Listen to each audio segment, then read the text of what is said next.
The bus ride home from Frick Junior High was over, Gary walking with Linda Grindstaff from the bus stop, the 7th graders making comments about school and the fads of dress appearance.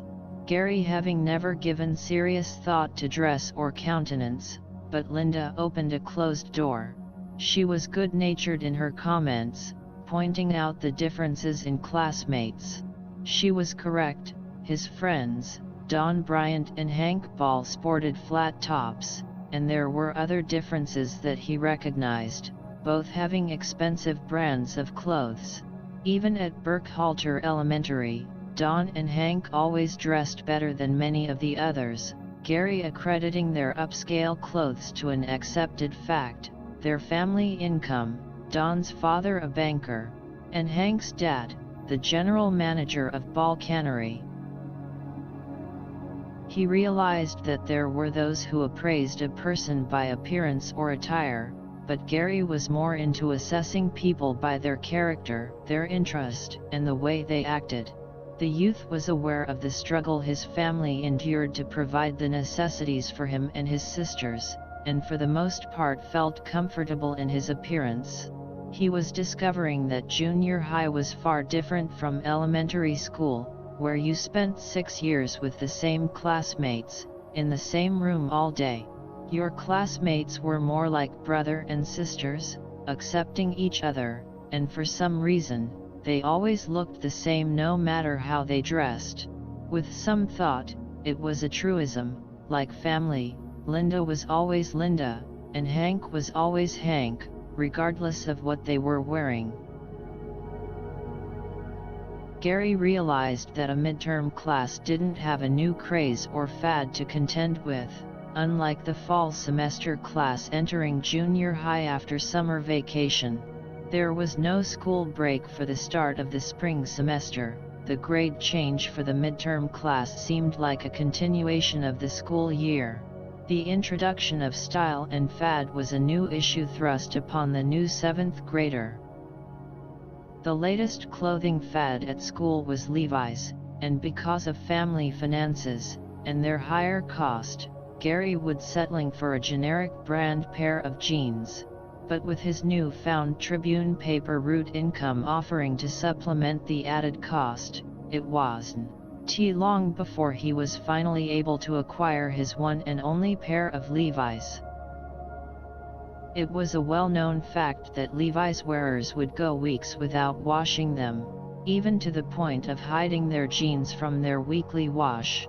It was commonly believed they would shrink, fade, and lose their distinctly dark appearance if coming in contact with water, Gary attempting to participate in this long-standing practice but to no avail. No thanks to an alert mother. School dress codes were strict and adhered to, especially the precept concerning T-shirts. The rule being rigorously enforced, the school code providing that T-shirts could only be worn under a buttoned shirt or pullover sweater. The students abdicating the rule the minute they were off the school grounds, it was off with the buttoned shirt, and behold, Levi's and T-shirts prevailed. This well-ordained tradition coming to an abrupt end when the enviable happened. Summer vacation, and the fall semester finding a new clothing sensation having been marketed. Ivy League denims were in, the new clothing sensation taking the school by storm, pastel colors, button-down collar shirts, and denim pants with a decorative belt in the back. It was a welcome change to some, but others remaining faithful to Levi Strauss. It didn't stop with pants and shirts.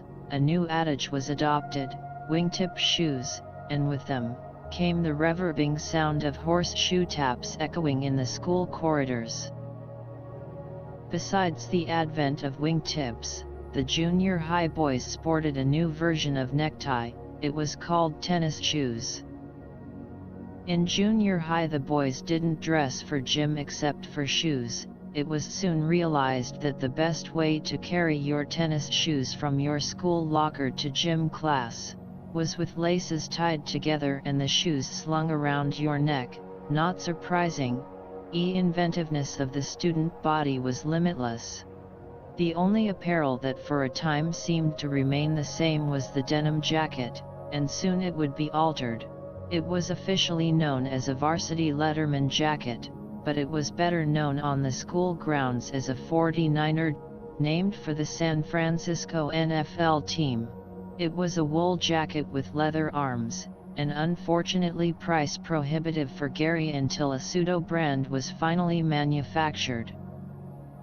The school environment was transforming: shirt, pants, shoes, jacket, hairstyle, a teenage mechanism was in development. Gary reasoned, status was never in doubt, only acquired, and junior high awakened him to a new social perspective. A question remained. Did he want to be ushered into this rapidly filling communal? Only time would tell.